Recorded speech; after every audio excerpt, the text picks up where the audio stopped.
চিপন শাড়ি পরে, লম্বা ব্লাউজ পরে, লম্বা হাতের ব্লাউজ পরে দেশে দেশে ঘুরেন।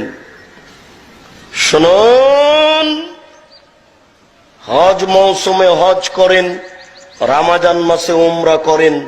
শোনা যায় যে ফজরের সালাতের পরে কোরআন তেলাওয়াত করেন। শোনা যায় যে ফজরের সালাতের পরে কোরআন তেলাওয়াত করেন। যদি ঘটনা তাই হয় তাহলে ধর্মীয় অনুভূতি আছে।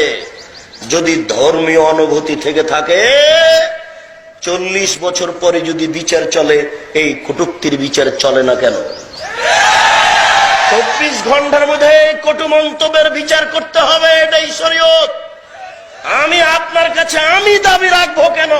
আপনার ঈমান আপনার উপরে দাবি রাখুক, আমি কেন দাবি রাখবো?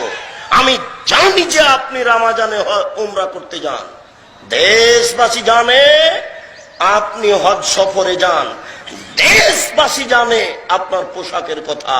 অতএব আমি কেন চাইবো আপনার ঈমান দাবি করুন? আপনার ঈমানের দাবি থাকা উচিত।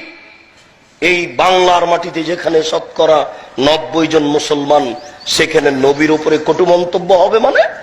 আপনার মতো এরকম ধর্মীয় অনুভূতি মানুষের নেতৃত্ব দেওয়ার চেয়ে মাটির নিচে যাওয়া ভালো।